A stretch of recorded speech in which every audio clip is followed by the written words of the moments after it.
today on Divorce Court. I'm here because I want to get a ring. I feel like our relationship would be more legit, and he's also the father of my 2 kids, so he does have to man up. You can definitely want a ring. You can get a ring, but I'm just not. I'm not going to give you a ring, and I'm unhappy. And that's just the simple part about it. It's a lot of things that come with marriage that I don't know about, and I feel Terasia doesn't either. We've been together for too long, so we might as well take the next step.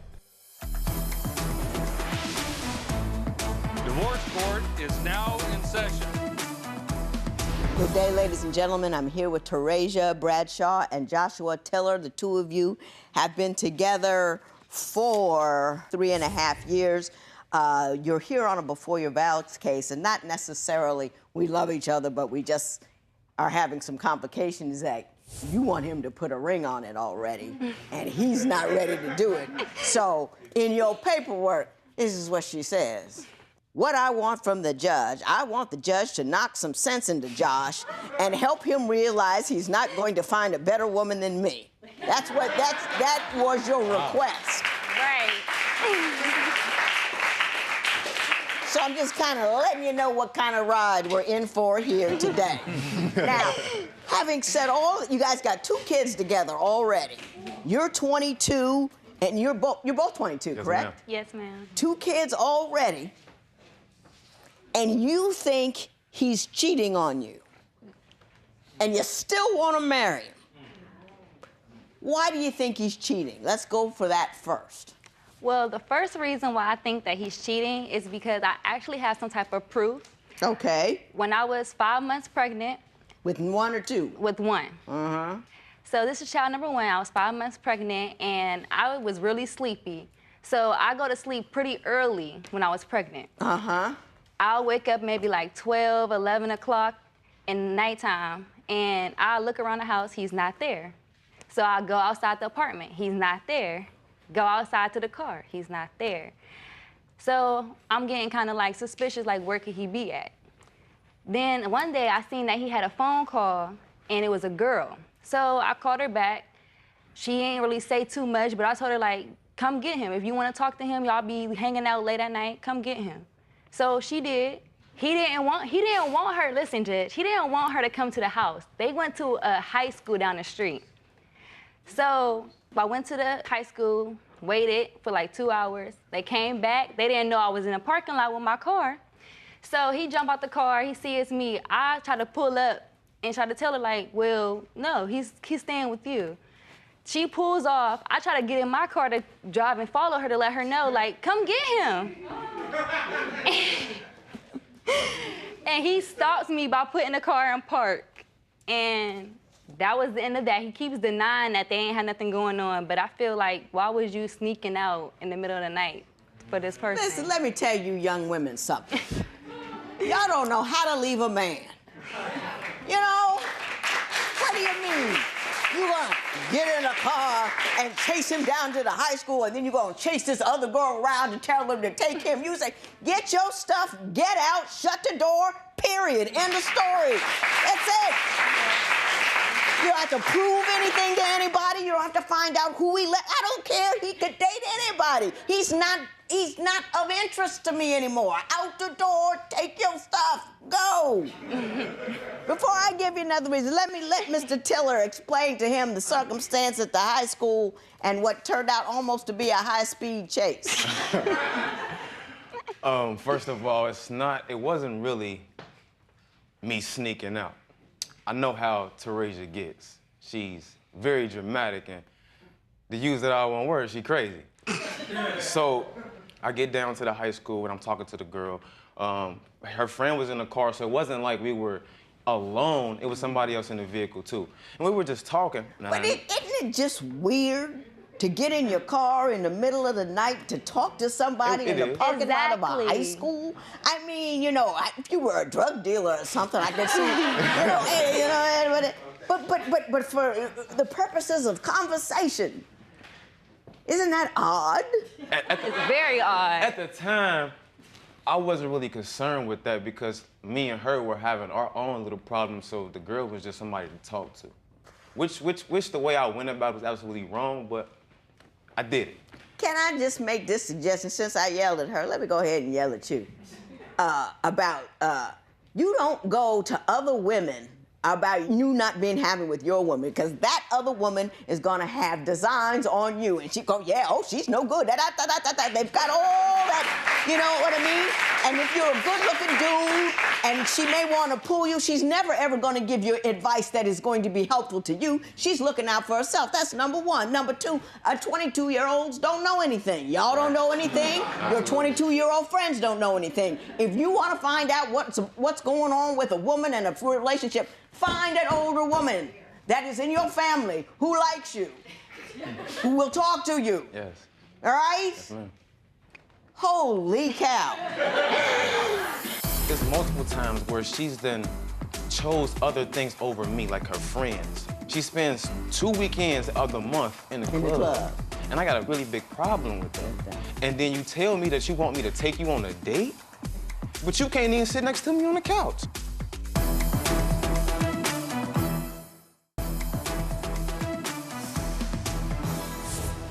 You say he's not romantic. Why don't you tell me about that?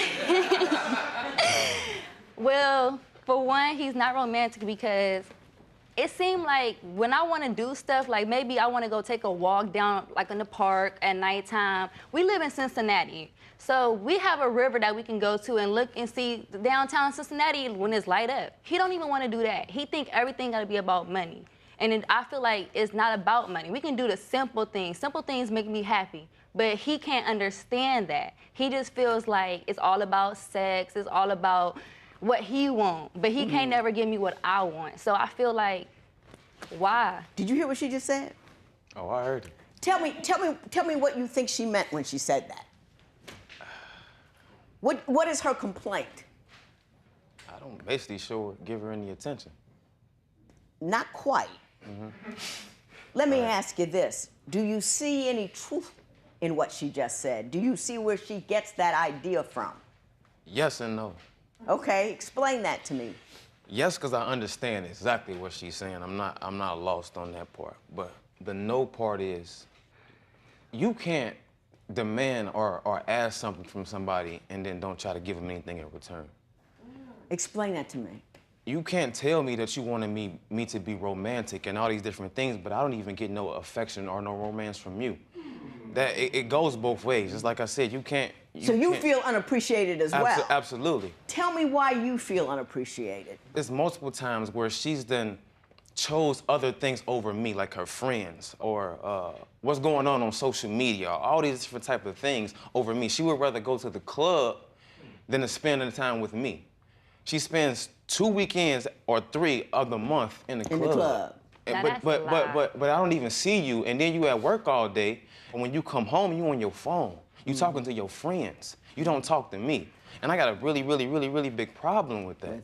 And then you tell me that you want me to take you on a date, but you can't even sit next to me on the couch. So what are we arguing about? I'm gonna let you respond to that briefly, and then I want to talk about my man's closet. But go ahead. I did, in the beginning, I did give him, everything was about Josh. I did everything to please Josh. But once I felt like you was cheating, then you just don't do what I asked. Like I said, I just asked for simple things. He can't do that. So why do I want to have sex with you and just be intimate with you if you can't even be romantic and go on a date? I don't ask for much. I just ask for little stuff. And he can't do that. And then when I go out, it's because he was always gone. I was always in the house. So like, I always stay with the kids. Right. So I'm in the house 24/7. 24 hours, 7, you want to get out, you want to do something. Exactly, and he plays the game. So why would I want to sit there on a couch? You don't pay attention to me, you pay attention to your game more than you pay attention to me. You say not only does he pay attention to his game, but he is in love with his closet. Yes. Tell me about his closet. He cares more about his shoes and clothes than he do me. Do you have a picture to show me? Yes, I do. Now, as she's showing me this picture, do you want to defend yourself? Or you don't think it's necessary? What would you like to? Am I going to be horrified or what? Cleaner than my closet. Wow, that's a lot of shoes. I like stuff. I've always been like that. Do your daughters have, college funds or anything like that? You ready for that? Or do you live in a neighborhood where there aren't any good schools? Maybe you might have to send them to a private school. You ready for any of that? What if somebody gets sick? What if somebody loses a job? Are you ready for any of that? You're absolutely right. But most of this stuff is previous stuff, though. This ain't just stuff I've been buying and all those type of things. Like, I've had this Previous stuff to what you two got together when you were, what, 17? I've had this stuff for a long time. I really have, believe it or not. I really have. It's just I just take care of my stuff, and that's all it How really much is. money do you spend, you think, monthly on shoes and clothes? Be honest. I don't know. I couldn't even tell you. I'm gonna be honest with you. 200-300? It's a lot. That's only one pair. That's one pair of shoes.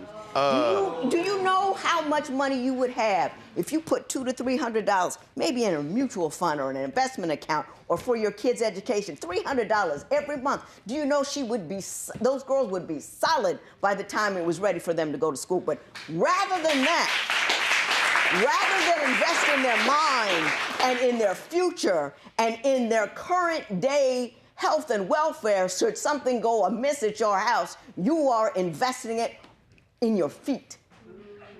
Do you see that? Do you see how deep that is? That's me.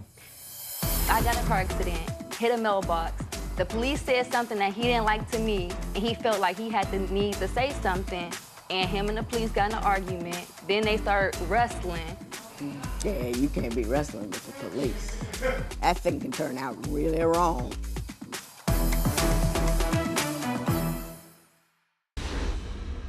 I read you guys' compatibility test, and it pretty much showed up the same way you have here. But my understanding is, too, that you are concerned about his temper. Tell me what the problem is with his temper. He has no filter. He thinks that he don't matter who, he don't care who you are, he will tell you how he feels. So if he feel like he's being disrespected, it don't even have to be like as much as a big disrespect. He just has a mouth. He just can't control it. For instance, I got in a car accident, hit a mailbox. He came, because it was like right around the street from us. He came to make sure I was okay, but that issue was with the police. The police said something that he didn't like to me, and he felt like he had the need to say something, and him and the police got in an argument. Then they started wrestling. So that kind of self-explanatory. Yeah, you can't be wrestling with the police. That thing can turn out really wrong. This is just how I am, and I'm not gonna apologize for how I am. I'm sorry, I'm not. Let me tell you something. Let me tell you something about how you are and not apologizing for it. If you're not going to apologize for, I'm not asking you to apologize for who you are, but I'm asking you to grow up and be a better person. Absolutely. Because if you're not in control of your temper and your time, you get into the wrong situation with the wrong police. You got 2 daughters that you're trying to raise. You don't have the right to be cavalier about your safety. You don't have the right to be cavalier about your money. You don't have the right to say, this is me and I'm not going to apologize for who I am. You are obligated to man up. You are obligated to step forward. You are obligated to do those things that are not easy for you. You are obligated to take command of who you are, how you feel, and what you do, because those girls are counting on you. This is how I am. You know how weird I used to be? I could still be weird at 22 with those crazed ideas I had that I didn't want to talk to anybody, and I didn't want to leave the house, and I didn't want to do this. That's who I was. But who I was wasn't getting me where I want to be. Look what, you know what I'm saying? He's got a lot of negatives going for you. You think he's cheating, he's got a bad temper, he spends a lot of money, but you want to connect yourself to him. Because of the 2 kids, is that it? I mean, but for the girls, would you not be wanting to marry him? No, it's actually because when we first got together, everything was good. Everything, like, he was just the only person I cared about. I didn't care about nobody else. But it just seemed like now it's just changing, because I don't know if we getting older or what, like we trying to go in our separate ways. But I really do love him, and he's the only person I really just see myself with. That's because you haven't been around enough to see anybody else. I mean, you've been with him since your hormones woke up. Yeah. Do you see yourself ever marrying her? Yes, I could. Absolutely. My biggest thing with her is her maturity. And mine's too. That's why I say I don't think we neither one of us is ready.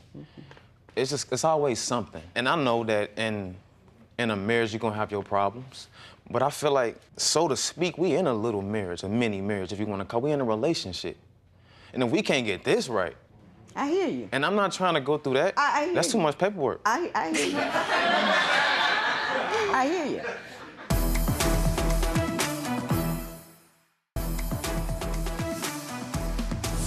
Ms. Bradshaw, I understand exactly what you're looking for here. And if I was in your position, well, my mother would have shot me, but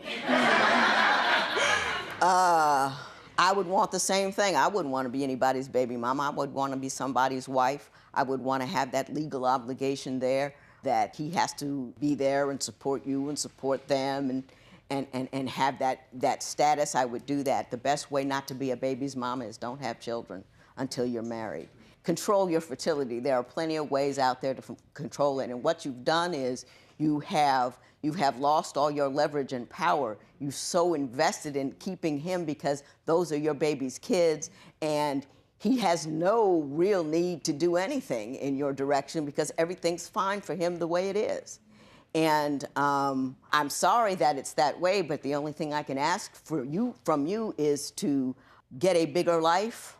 I know it's hard with 2 kids, but you should get educated and mature and be able to, if the time comes, to move on without him, should he not be the man that you want to live with for the rest of your life. He needs to continue to be a father to those children, but don't wait forever. A man is not a plan. Right. Mr. Tiller, I think you heard me when I said something about those tennis shoes and your girl's college. And I respect the fact that you heard that. I want you to understand this as well.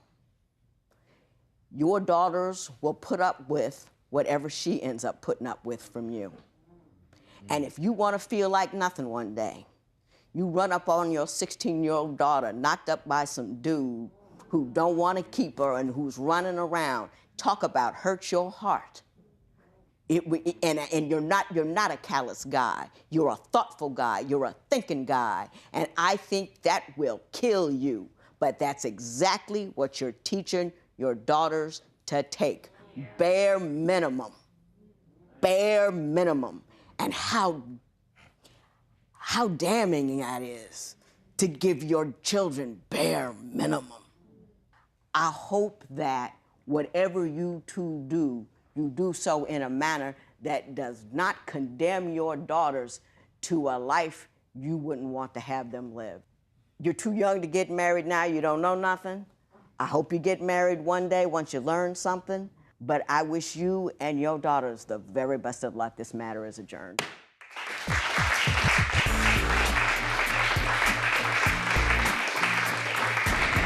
Yeah, we're too young to get married, but I feel like we have a lot of growing to do, and if we continue to keep growing with each other, that we can get to that point that we can be married.